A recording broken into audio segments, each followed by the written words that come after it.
an impossible dovetail joint. That's what I want to make next. Basically, it's 2 pieces of wood held together with like 1 dovetail per side, which doesn't make any sense. Like, how do you put it together? How do you take it apart? Well, there is a trick to it, but I've never done this before, so I don't know how difficult it is. Is it a practical joint? Is it worthwhile? Would it be fun to make? I think so. I think this would be a lot of fun to make. So let's make an impossible dovetail joint. So this is a 3x3 wood. This is actually basswood, but you know, I wanted something that wasn't too hard. Of course, you can use 2 different kinds of woods if you want different effect. I'm just gonna use 1 piece cut in half. The thing about the impossible dovetail is that it looks like a dovetail, and I suppose in some ways it is a dovetail, but it doesn't go together like a regular dovetail. There's a little bit of a trick to it, and it's all about the angles. Instead of cutting straight, we're not gonna cut like this, we're gonna cut like this. I did it completely wrong, because I just thought to myself, how does that fit together?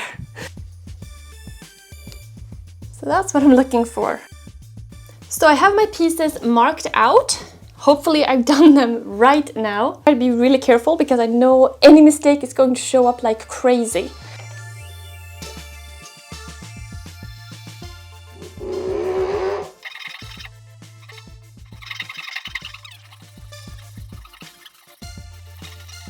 So now I'm going to remove the waist and leave the dovetail parts.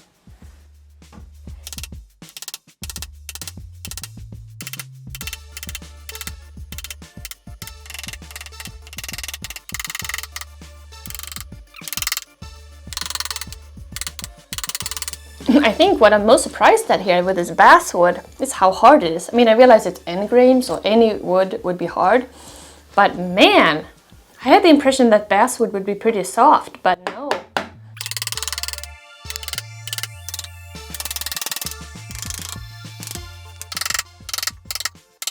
I'm getting a couple breaks out here and there. I don't care too much, because in some ways you're not going to see it once the joint come together. For the most part, you can't be too crazy, right?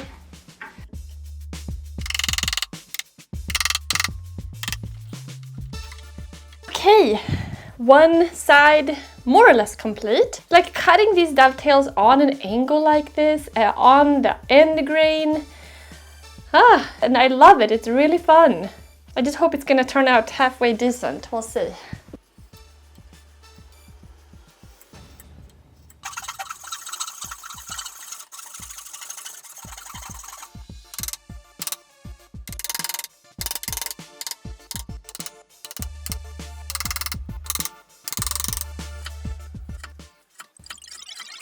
I want to take a brief moment and say thanks to my patrons. If you like this channel and you want to ensure that I continue making these videos, then Patreon is the way to go. If you're a patron, you get access to ad-free videos, and any patron over $5 and up get access to all the plans for free. So if you enjoy this channel, then please consider becoming a patron and providing support. Really appreciate it. Okay, let's get back to work. Moment of truth here. Let's see if they fit together at all, how much off I am.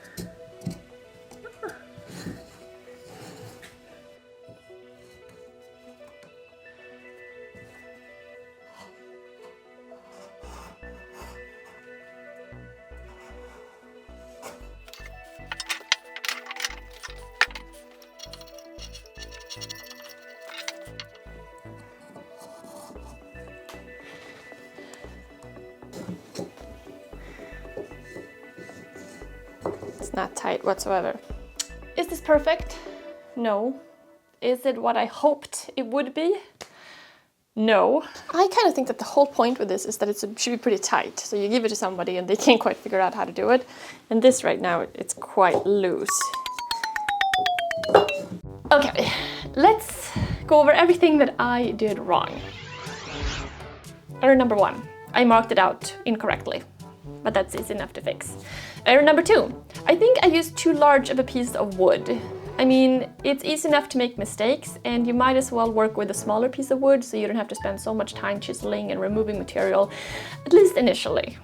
Error number 3, I marked out both pieces at the same time. I think initially, as you're starting out, it's probably a better idea to first work with your first piece and then use that to mark out your second piece. Just in case that your cuts weren't just perfect, you'll have a better chance at success, I think, at getting a good fit. Error number 4, I got a little bit too excited removing material as I was trying to get it to fit. And you don't realize always exactly where the issue is, so I think spending a little bit more time and being a bit more cautious is the way to go. So let's use these techniques on a different piece of wood and see if I can fix this up. Let's see, I have a piece of cherry. That might be a good option.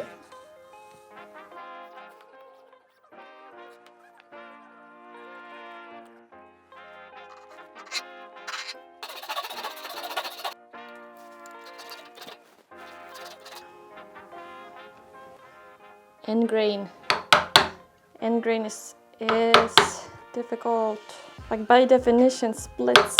It's funny, this cherry feels a lot softer than the basswood, which I would have thought would be the other way around.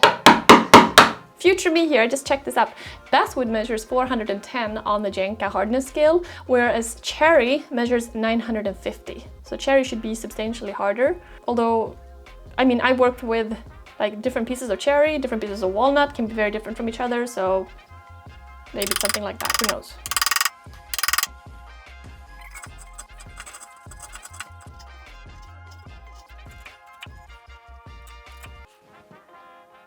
Okay, I've got this cut and I'm gonna use this piece to measure and mark out on my second piece.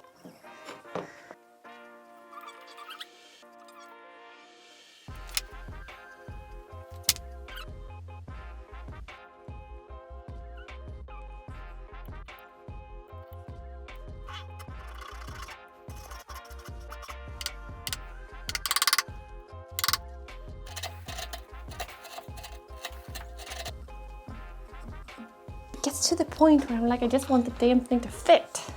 And I know that it's not gonna take much. It's gonna be like a little bit and you feel so tempted to just go like at it like crazy, you know? But if you do that, you're gonna mess up like big time. I was looking at this and thinking this is never gonna work, and it's starting to come together.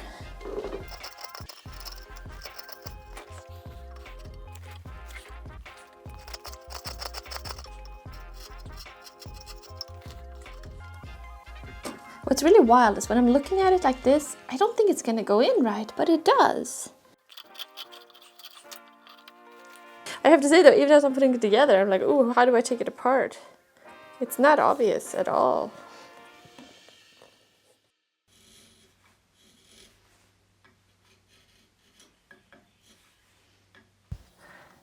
Now, it's definitely a better fit than the larger piece, the basswood that I made. And if I handed this to somebody, I mean, they would have a bit of an issue figuring out how to open it. It's not obvious.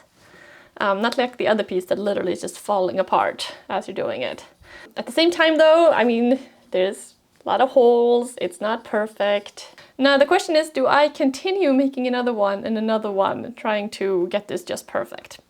And over time, yeah, I think that's what I'm gonna do, but more like quiet work in the background. I'm not gonna like, oh my god, this is my mission in life to get this joint absolutely perfect. What I think I might do though is move on to power tools.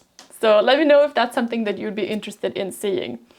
Otherwise, thank you so much for watching. I had a lot of fun working on this little joint. So if you're just looking for something fun to do, make a little puzzle, I would recommend it. If you're looking to make something very practical, I would not. Although when you think about it, what is this? It's a sliding dovetail joint on a diagonal. It's all it is.